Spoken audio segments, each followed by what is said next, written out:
আজকের খুতবা কোরআনে বারবার উল্লেখ করা হয়েছে এমন বিশেষ একজনের জন্য নিবেদিত, আর তিনি হলেন মরিয়ম সালামুন আলাইহা। আমি তার জীবনের কিছু বিষয় নিয়ে আলোকপাত করতে চাই যা আল্লাহ আজ্জা ওয়া জাল্লা কোরআনে তুলে ধরেছেন। আজকের এই আলোচনাটি এই সপ্তাহে একজনের প্রশ্ন দ্বারা অনুপ্রাণিত। একজন আমার কাছে এসে বলল, বাল্যকাল থেকে আল্লাহ আজ্জা ওয়া জাল্লার সাথে তার গভীর সম্পর্ক ছিল। খুব অল্প বয়স থেকে সে আল্লাহর নিকট দোয়া করত, এমনকি কিশোরী বয়সেও তাহাজ্জুদ পড়ত, এমনকি কিশোরী বয়সেও যখনই সে আল্লাহর নিকট কিছু চাইতো আল্লাহ তাকে তা দিত। এই ব্যক্তির আসলে খুব কঠিন এক জীবন ছিল। অল্প বয়সে বাবাকে হারান, কোনো ভাই নেই, এই বোন খুবই একাকিত্বের জীবন কাটিয়েছেন এবং সিদ্ধান্ত নিয়েছেন সত্যিকার অর্থে আল্লাহর উপর তাওয়াক্কুল করে থাকবেন। যখন সে এভাবে বড় হতে শুরু করলো, সে দেখতে লাগলো যখনই সে আল্লাহর কাছে কিছু চাইতো আল্লাহ অলৌকিকভাবে তার সকল প্রার্থনার জবাব দিত। যখনই সে আল্লাহর কাছে কিছু চাইতো আল্লাহ কখনো তার দুয়ার জবাব না দিয়ে থাকেননি। এভাবে সে আল্লাহর উপর নির্ভরতা এবং নৈকট্য বাড়িয়ে তোলে। যখনই তার কিছু দরকার হতো সে 2 রাকাত নামাজ পড়ে আল্লাহর কাছে তা চাইতো। তো তার আসলেই আল্লাহর সাথে খুব সুন্দর একটা কানেকশন ছিল। তাহলে এখানে প্রশ্ন কোথায়? প্রশ্ন আসে এই ব্যাপারটা থেকে যে সম্প্রতি তার জীবনে সে অপ্রত্যাশিত কিছু কঠিন সমস্যার মুখোমুখি হয়। তাই সে আল্লাহর প্রতি ইবাদতের পরিমাণ আরো বাড়িয়ে দেওয়ার সিদ্ধান্ত নিল, দুয়ার পরিমাণও বাড়িয়ে দিল, কারণ তার সমস্যা বৃদ্ধি পেয়েছে। সে ভাবলো সমস্যা যেহেতু বেড়েছে তাই আল্লাহর কাছে সমাধানের জন্য দোয়ার পরিমাণও বাড়াতে হবে। তাই সে এমনটা করলো। সে এত বেশি নামাজ পড়লো, এত বেশি পরিমাণে রোজা রাখলো যে জীবনে কখনো এত রোজা রাখেনি। আল্লাহর কাছে কাকুতি মিনতি করত, কান্নাকাটি করত, যেভাবে সে পূর্বে কখনো করেনি। কিন্তু সমস্যা আরো খারাপ হতে থাকলো, পরিস্থিতির কোনো উন্নতি হচ্ছে না। তখন সে মনে মনে ভাবতে লাগলো, মনে হয় আল্লাহ আমার উপর খুশি নয়, কারণ আগে আমি দোয়া করতাম আর সব দোয়ার উত্তর পেতাম। আমার আগে তো এই সমস্যা ছিল না। যখনই আমার কিছু দরকার হতো আল্লাহর দিকে ফিরতাম আর আল্লাহ আমার সমস্যার সমাধান করে দিতেন। কিন্তু এখন আমি দোয়ার পর দোয়া করেই যাচ্ছি, আল্লাহর কাছে ভিক্ষা চেয়েই যাচ্ছি, আমার সমস্যার কোনো সমাধান হচ্ছে না, শুধু আরো খারাপ হচ্ছে। এর কারণ কি হতে পারে? তার মাথায় এই ধারণা ঘুরতে থাকলো, নিশ্চয়ই আমি ভুল কিছু করেছি। আল্লাহ আর আমার দোয়ার জবাব দিচ্ছেন না, কারণ কোনো কারণে আমি অযোগ্য হয়ে পড়েছি। আল্লাহর ভালো মানুষের তালিকায় আমি আর নেই। আমি এই খুতবা দেওয়ার সিদ্ধান্ত নিয়েছি কারণ সমাজে এই ধরনের চিন্তা খুবই কমন, যা একজন মানুষের মাথা নষ্ট করে দিতে পারে। আমরা দোয়া করি আর আমরা আশা করতে থাকি আল্লাহ আজ্জা ওয়া জাল্লা আমাদের একটা উত্তর দিবেন, আল্লাহ আমাদের সমস্যা সমাধান করে দিবেন। মূলত 2 ধরনের দোয়া আছে আমাদের অধিকাংশের জন্য। আমি এমন দোয়া সম্পর্কে কথা বলছি যা আমরা নিজেদের জন্য করি। এক প্রকার দোয়া হলো আমরা আমাদের বর্তমান সমস্যা সমাধানের জন্য দোয়া করি। আমাদের সমস্যা আছে, কিছু পরিস্থিতিতে আটকা পড়ে গেছি, আমরা চাই আল্লাহ আমাদের আরো খারাপ কোনো সমস্যায় পড়ে যাওয়া থেকে রক্ষা করুন, আমাদের ভালো যা আছে তা যেন তিনি রক্ষা করেন, ইত্যাদি। আর অবশ্যই আমরা আমাদের ভবিষ্যতের জন্য দোয়া করি, আমরা নিজেদের জন্য দোয়া করি, সন্তানদের জন্য দোয়া করি, এখন সবকিছু ভালো আছে, ইয়া আল্লাহ এভাবেই যেন থাকে। এই ধরনের দোয়াগুলো আমরা নিজেদের জন্য করে থাকি। যে বিষয়টির উপর আজ গুরুত্বারোপ করতে চাই, আগের একটি খুতবা এটা নিয়ে আমি কথা বলেছিলাম, কিন্তু আজকের খুতবাটি কিছুটা ব্যতিক্রম। এই জন্যই আমি মরিয়ম সালামুন আলাইহাকে বাছাই করেছি। শুরুতে সবাইকে একটা ব্যাপার স্মরণ করিয়ে দিতে চাই, আপনার দোয়ার উত্তর তাৎক্ষণিকভাবে পাওয়া যাক বা না যাক, এর সাথে আল্লাহ আপনার উপর সন্তুষ্ট আছেন কিনা তার কোনো সম্পর্ক নেই। এর কোনো সম্পর্ক নেই তার সাথে। এই দুইটার মাঝে কোনো সংযোগ নেই। আর যদি কোনো সংযোগ থাকতো তাও আপনি জানতেন না। কারণটা কি? আপনারা জানেন, আমরা সবাই জানি নূহ আলাইহিস সালামের কথা, যিনি খুবই স্নেহময়ী পিতা ছিলেন। তিনি দাওয়াত দিয়েছেন 950 বছর যাবত। কল্পনা করতে পারেন? আপনাদের কি মনে হয় তিনি তার সন্তানের জন্য দোয়া করেছেন? তিনি তার স্ত্রীর জন্য দোয়া করেছেন? নাকি তাদের ব্যাপারে কোনো পরোয়া করেননি? যিনি তার জাতির জন্য এতটা যত্নশীল হতে পারেন, তারা তাকে থুতু নিক্ষেপ করেছে, অপমান করেছে, তারপরেও তিনি আবারও তাদের কাছে গিয়েছেন। এভাবে 950 বছর যাবত। আপনাদের কি মনে হয় তিনি নিজের ছেলেকে উপেক্ষা করেছেন, নিজের স্ত্রীর কথা ভুলে গেছেন? তিনি তাদের জন্য বছরের পর বছর দোয়া করে গেছেন, তারা নিজেদেরকে পরিবর্তন করেনি। ব্যাপারটি কি এমন নয়? তিনি কি নিজেকে এভাবে দোষ দিয়েছেন যে মনে হয় আমার দাওয়াতটা ঠিক মতো হয়নি, তো আমার আর দোয়ার প্রতি কোনো গুরুত্ব দিচ্ছেন না?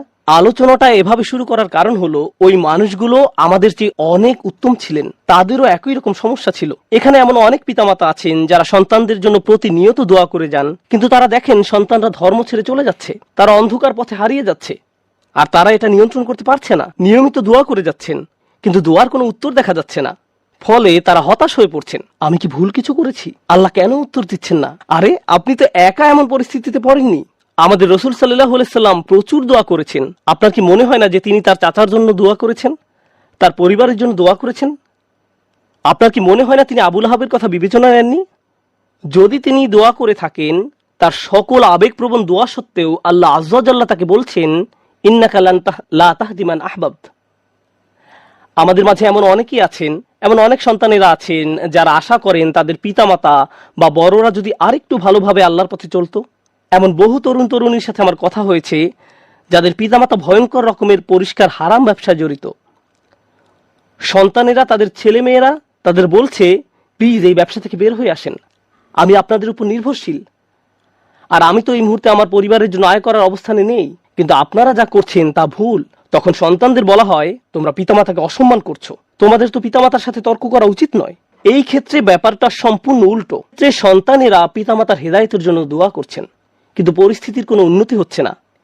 এর বাহিরেও কারো হয়তো ভয়ঙ্কর অসুস্থতা দেখা দিতে পারে, স্বাস্থ্য সংক্রান্ত চরম দুর্দশাও আসতে পারে, অথবা চাকরি খুঁজে পাচ্ছেন না, অর্থনৈতিক সমস্যায় আক্রান্ত, আর আপনি আল্লাহর কাছে দোয়া করে যাচ্ছেন, মনে মনে বলছেন, আমি তো গত বছর ইতিকাফও করেছি, আমি দোয়া করেই গেছি, সারা রাত সিজদায় পড়েছিলাম, এরপরেও আমার সমস্যা রয়ে গেছে, এরপরেও কোনো সমাধান আসেনি। সবার আগে আমি আপনাদের সবাইকে মনে করিয়ে দিতে চাই যে নবীরা, তাদের সকলেই আমাদের বহুকাল পূর্বে যারা এসেছিলেন, আল্লাহ অনবরত তাদের দোয়ার কথা কোরআনে উল্লেখ করেছেন, তাদের সমস্যাগুলোর কথাও কোরআনে বারবার উল্লেখ করেছেন। আপনাদের কি মনে হয় না ইয়াকুব আলাইহিস সালাম, যিনি 12 জন সন্তানের পিতা ছিলেন, তিনি তার সব সন্তানের জন্য দোয়া করেছেন? বিশেষ করে ইউসুফ আলাইহিস সালামের জন্য, যখন তিনি ইউসুফকে হারিয়ে ফেলেন, আপনাদের কি মনে হয় না তিনি ইউসুফ আলাইহিস সালামের নিরাপত্তার জন্য দোয়া করেছেন, তিনি যেন তার সুন্দর সন্তানকে আবার দেখতে পান? আমরা জানি তিনি এত বেশি কেঁদেছিলেন যে দৃষ্টিশক্তি হারিয়ে ফেলেছিলেন, অবিয়াদ্দাত আইনাহু, এবং দুঃখে তার চক্ষুদয় সাদা হয়ে গেল। তার এত বছরের দোয়ার কোনো উত্তর পাওয়া গেল না, কিন্তু পরিশেষে উত্তর পাওয়া গেল। আপনাদের কি মনে হয় না যখন মুসা আলাইহিস সালামের মা নিজ ছেলেকে পানিতে ভাসিয়ে দেন, আর দেখতে পাচ্ছেন যে স্রোতের টানে বাক্সটি হারিয়ে যাচ্ছে, বাক্সটি যে কোনো সময় উল্টে যেতে পারে, আর কিভাবে জানেন যে বাক্সটি ওয়াটারপ্রুফ, পানি প্রবেশ করবে না? কিভাবে জানবেন যে এটি পাথরে আঘাত পেয়ে ভেঙে যাবে না? আপনি নদীতে ফেলে দিচ্ছেন একটি বাচ্চাকে, নদীতে। আপনাদের কি মনে হয় না যে মুসার মা আল্লাহর কাছে দোয়া করেছেন? এই দুই দোয়ার ক্ষেত্রে পার্থক্যটা লক্ষ্য করুন। মুসা আলাইহিস সালামের মায়ের ক্ষেত্রে তিনি আল্লাহর কাছে দোয়া করেন, তিনি তার ছেলের সাথে আবার একত্রিত হন ঠিক কয়েক ঘন্টা পর। বাচ্চার পরবর্তী খাওয়ার সময় হওয়ার মধ্যেই সে আবার তার মায়ের দেখা পায়। আর অন্যদিকে ইউসুফ আলাইহিস সালামের ক্ষেত্রে তিনি তার পিতার নিকট থেকে বিচ্ছিন্ন হয়ে পড়েন, কিন্তু বহু বছর যাবত তিনি তার পিতার দেখা পাননি, অনেক অনেক বছর যাবত। আমরা জীবনে সমস্যার মুখোমুখি হব, আর আল্লাহর কাছে দোয়া করার সাথে সাথেই আমাদের সমস্যার সমাধান হয়ে যাবে না। দোয়ার বাস্তবতা বোঝার চেষ্টা করুন। দোয়ার উদ্দেশ্য কি? আমরা প্রায় দোয়াকে তলাবের সাথে গুলিয়ে ফেলি। আরবিতে তলাব মানে কোনো কিছু তালাশ করা, কোনো কিছু দাবি করা, আর দোয়ার আক্ষরিক অর্থ হলো ডাকা, এটাই এর অর্থ। দাউতুকুম মানে আমি তোমাকে ডেকেছি, আমন্ত্রণ জানিয়েছি, এটা হলো দোয়া। আমরা যখন আল্লাহর কাছে দোয়া করি, মাঝে মাঝে আমরা ওই দোয়ার মাধ্যমে আল্লাহর কাছে দাবি জানাচ্ছি, এটা সত্য, আমরা অনুরোধ জানাচ্ছি, কিন্তু আমাদেরকে এই ব্যাপারটা ভুলে গেলে চলবে না যে দিন শেষে আমাদের সব অনুরোধ, সেগুলো হলো আল্লাহর একজন বিনম্র দাস আল্লাহর দিকে ফিরে নিজের সমস্যার সমাধান ভিক্ষা চাচ্ছে। কি সেগুলো? আপনার সমস্যার সমাধান হওয়ার চেয়েও আপনি যে আল্লাহর সাথে যোগাযোগ করছেন, এটাই এখানে সবচেয়ে মূল্যবান বিষয়, এটাই দিন শেষে মূল লক্ষ্য। আপনি যে আল্লাহর সাথে কথাবার্তা যুক্ত হয়েছেন, এটাই দিন শেষে মূল লক্ষ্য। আল্লাহ আপনার সমস্যা তাৎক্ষণিকভাবে সমাধান করে দেবেন কিনা সেটা ভিন্ন বিষয়। আমি এ সম্পর্কে সংক্ষেপে কিছু কথা শেয়ার করতে চাই, পরে মরিয়ম সালামুন আলাইহা নিয়ে কথা বলবো। কখনো কখনো আপনি এমন কিছু সমস্যার মুখোমুখি হন যে মনের মাঝে প্রশ্ন আসে, আমাকে কেন এই সমস্যার মোকাবেলা করতে হবে? আপনাদেরকে একটা কথা জিজ্ঞেস করি, ইউসুফ আলাইহিস সালাম তো 8-9 বছরের এক বালক ছিলেন মাত্র। শিশু মানেই তো নিষ্পাপ। একজন শিশু এমন কি করতে পারে যার জন্য সে কিডন্যাপ হতে পারে? একজন শিশু এমন কি অন্যায় করতে পারে যার কারণে সে কুয়ার মধ্যে নিক্ষিপ্ত হবে? একজন শিশু কি করতে পারে যার কারণে সে দাস হিসেবে বিক্রিত হবে ভিন্ন একটি দেশে? আর তিনি প্রাপ্তবয়স্ক হওয়ার পর কি অন্যায় করেছেন যার কারণে তাকে কারাগারে নিক্ষিপ্ত হতে হবে? মিথ্যা একটা অভিযোগে। তিনি তো নিজের অন্যায়ের কারণে জেল খাটেননি, তিনি নির্দোষ ছিলেন, আর তাকে এতগুলো বছর জেলে কাটাতে হয়। তাকে জীবনে এমন সব পরিস্থিতির ভেতর দিয়ে যেতে হয়, অন্য কারো এমন হলে বলতো, ভাই জীবন অন্যায্য, কি বা করার আছে, জীবন অন্যায্য। কিন্তু একজন বিশ্বাসীর ক্ষেত্রে কি হয়? সে শুধু বলে না যে জীবন অন্যায্য, সে বলে আল্লাহ অন্যায্য। নাউজুবিল্লাহ। আর আল্লাহ সূরা ইউসুফে বলছেন, আল্লাহু গালিবুন আলা আমরিহি, আল্লাহ তার সকল কাজের তত্ত্বাবধান করছিলেন। ইউসুফের জন্য যত সিদ্ধান্ত নেওয়া হয়েছিল আল্লাহ তার সবগুলোতে প্রভাব রেখেছিলেন। কিভাবে? কখনো কখনো আমি আপনি এমন কিছু সমস্যার মুখোমুখি হব, আল্লাহ জানেন ভালো কিছু সামনে আছে। কখনো কখনো ভালো যা কিছু আসছে তা আপনার নিজের জন্য, আবার কখনো বা অন্য কারোর জন্য, কখনো কখনো আপনি জীবিত থাকতেই এর উপকার পাবেন, আর কখনো কখনো এই উপকার আসবে আপনি আল্লাহর কাছে ফিরে যাওয়ার পর। ইউসুফ আলাইহিস সালামের ক্ষেত্রে কি হয়েছিল? একজন পিতা তার সন্তান থেকে বিচ্ছিন্ন হয়ে পড়েন। কিন্তু চিন্তা করে দেখুন, তাকে যদি কিডন্যাপ করা না হতো তাহলে তিনি কুয়ায় নিক্ষিপ্ত হতেন না। তিনি যদি কুয়ায় না পড়তেন তাহলে কোনোদিন মিশরে গিয়ে পৌঁছাতেন না। আর মিশরে কোনোদিন না গেলে তিনি জেলে নিক্ষিপ্ত হতেন না। আর যদি জেলে না যেতেন তাহলে জেলের ওই দুই লোকের সাথে তার কোনোদিন সাক্ষাৎ হতো না যাদের স্বপ্নের তিনি ব্যাখ্যা দিয়েছিলেন। ওই দুই ব্যক্তির সাথে যদি তার কোনোদিন দেখা না হতো, তাদের একজন বেঁচে যায় এবং রাজার খেদমতে নিয়োজিত হয়। আর যখন রাজা একটি স্বপ্ন দেখলেন, ওই ব্যক্তি তাহলে কোনোদিন বলতেন না যে হ্যাঁ, আমি এক লোকের কথা জানি যে আপনার স্বপ্নের ব্যাখ্যায় সাহায্য করতে পারবে। স্বপ্নটা কি ছিল? দেশে 7 বছর হবে প্রাচুর্যের, আর পরবর্তী 7 বছর দেশে কোনো ফসল ফলবে না, কোনো উৎপাদন হবে না, মানুষ দুর্ভিক্ষে মারা যাবে। যদি ইউসুফ জেলে না যেতেন আলাইহিস সালাম এবং তাকে মুক্তি দেওয়া না হতো ওই স্বপ্নের ব্যাখ্যা করার জন্য সেই সময়, তাহলে দেশ অর্থনৈতিক, ফাইন্যান্সিয়াল এবং সামাজিক এক দুর্যোগে পতিত হতো। লক্ষ লক্ষ শিশু দুর্ভিক্ষে মারা যেত। একজন শিশু কষ্ট স্বীকার করলো কয়েক বছরের জন্য, এক শিশুর কষ্ট স্বীকারের ফলে আল্লাহর পরিকল্পনা ছিল অগণিত পরিবারকে অনাহারে সন্তান হারানোর বেদনা থেকে রক্ষা করবেন। এই পরিকল্পনার কারণে ইউসুফ আলাইহিস সালাম জেল থেকে ফিরে এসে স্বপ্নের ব্যাখ্যা করলেন এবং অর্থ মন্ত্রণালয়ের দায়িত্ব নিলেন। আমার এক বন্ধুর নাম হয়তো আপনারা শুনে থাকবেন, তার নাম রবার্ট ডেভিলা। আমি ওই বোনকে তার সম্পর্কে জিজ্ঞেস করেছিলাম। সে বলল সে তার কথা শুনেছে। সে তার শরীরের কোনো অংশ নাড়াতে পারে না, শুধু মুখমণ্ডল ছাড়া। সে কি এমন অন্যায় করেছে যার কারণে এমন পরিস্থিতি? কিছুই না। কিন্তু কত মানুষ ইসলাম গ্রহণ করেছে তার এই অক্ষমতার দরুন। কত শত মানুষ এই ঘটনার কথা শুনে আল্লাহর পথে ফিরে এসেছে।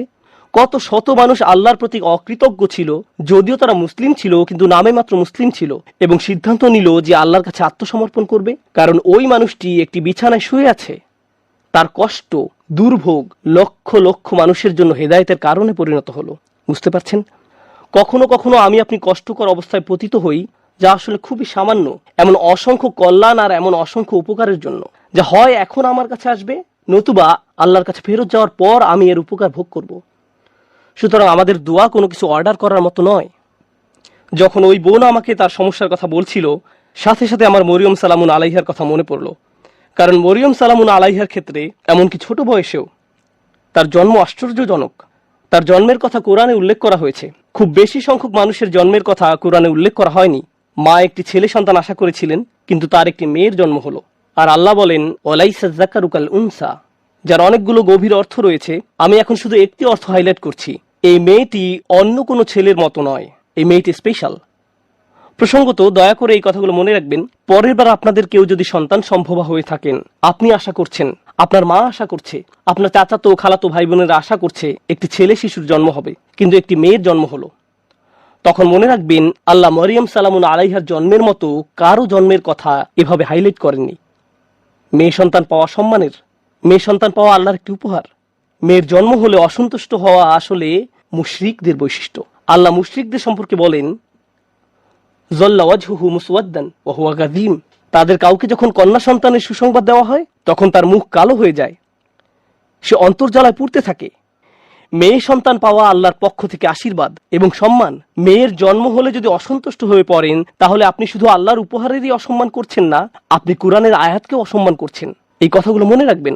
এই শিশুর জন্ম হলো, তাকে আসলে বিশেষ একটি জায়গা দেওয়া হলো তখনকার সময়ের কেন্দ্রীয় মসজিদে। জাকারিয়া আলাইহিস সালাম তার দেখাশোনা করতেন। আর যখনই তিনি তার খোঁজ খবর নেওয়ার জন্য আসতেন, কারণ মরিয়ম আলাইহিস সালাম আল্লাহর ঘরে থেকে আল্লাহর ইবাদতে নিজেকে উৎসর্গ করলেন।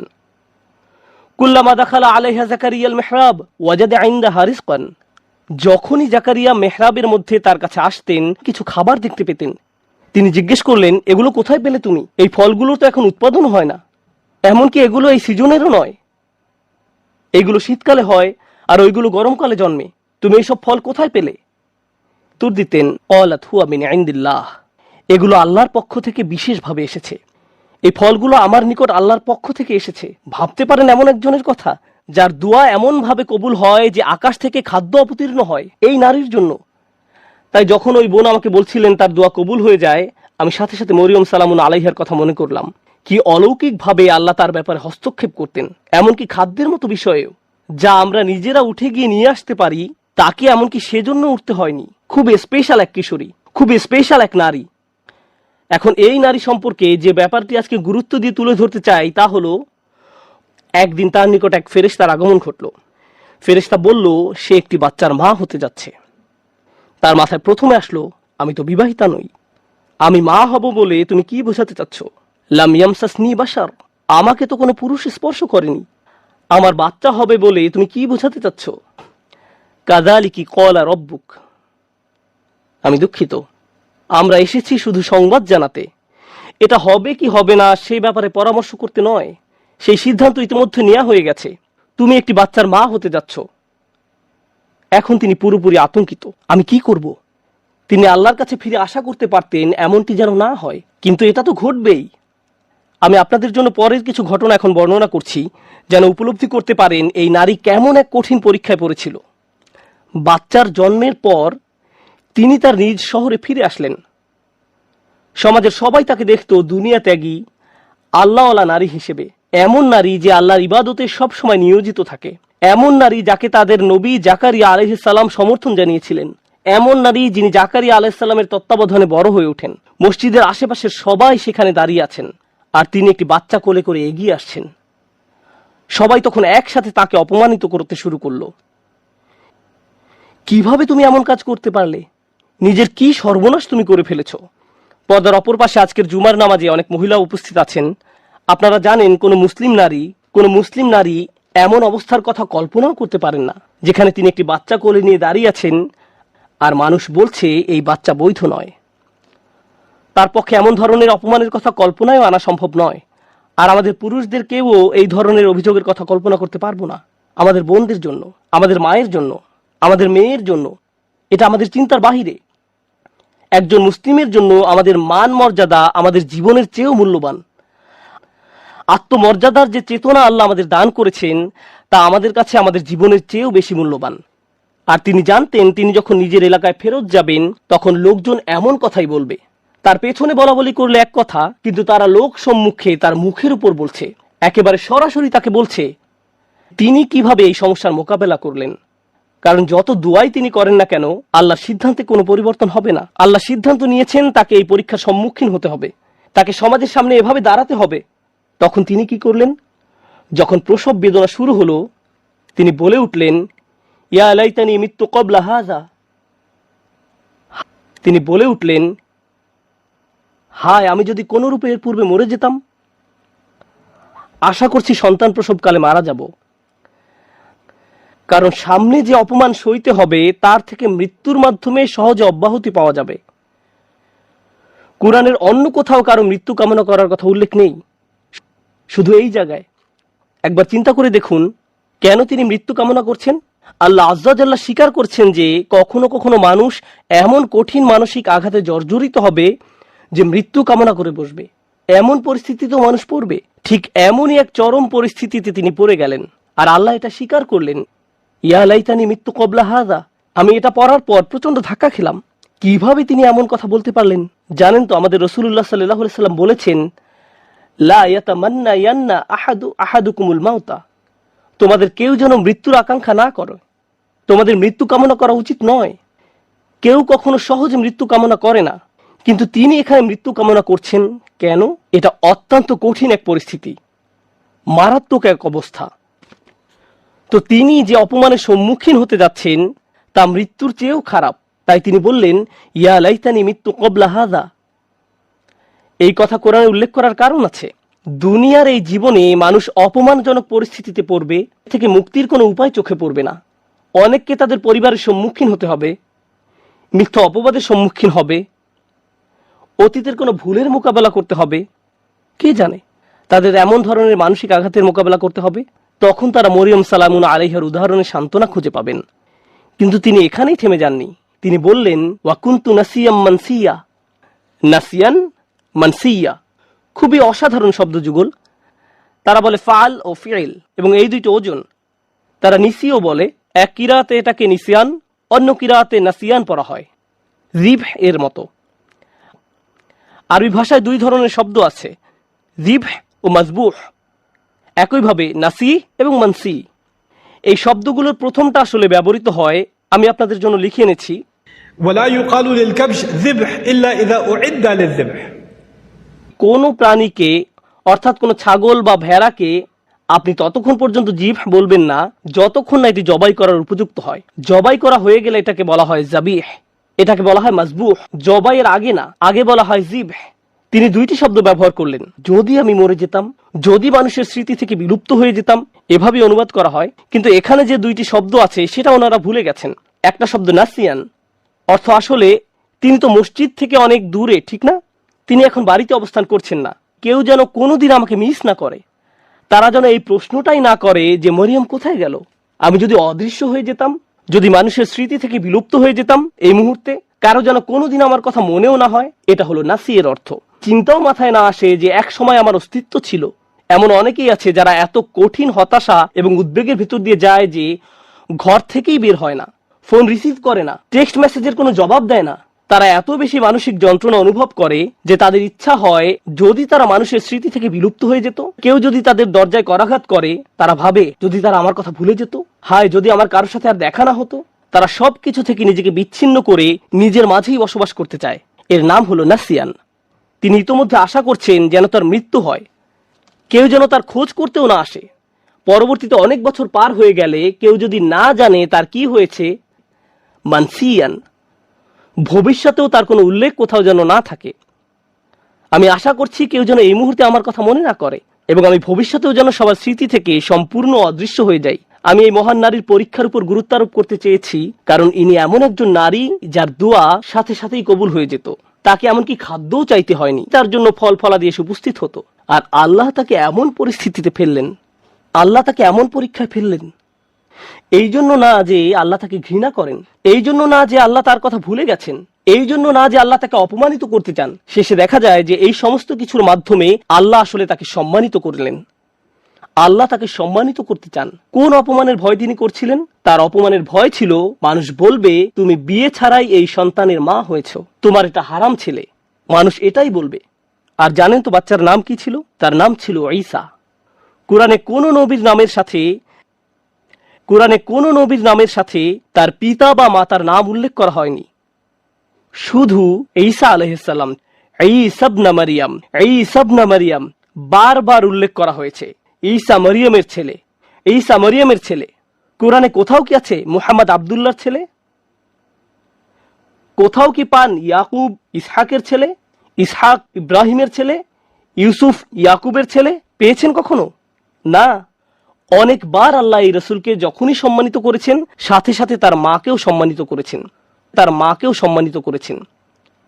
প্রসঙ্গত বিষয়টা গুরুত্বপূর্ণ। আরবরা যখন ইবনে বলে, বা এমনকি সেমেটিক মানুষরা যখন ইবন বলে, ঠিক পরেই তারা পিতার নাম উল্লেখ করে। তারা পিতার নাম বলে। আপনার নামের শেষাংশ আসে পিতার কাছ থেকে।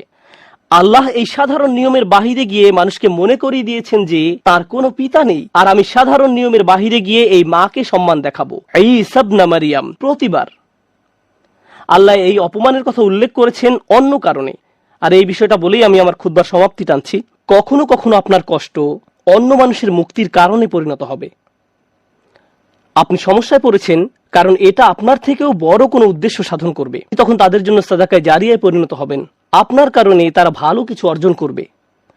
মারিয়াম সালামুন আলাইহার এই কষ্ট থেকে প্রতিবার যখন কোনো নারী অপমানিত হয়, প্রতিবার যখন কোনো নারী অপবাদের শিকার হবে, প্রতিবার যখন কোনো নারী কামনা করবে যদি সে মরে যেত পরিস্থিতির মুখোমুখি হওয়ার চেয়ে, তখন সে মরিয়ম সালামুন আলাইহার কষ্টের মাঝে নিজের সান্ত্বনা খুঁজে পাবেন।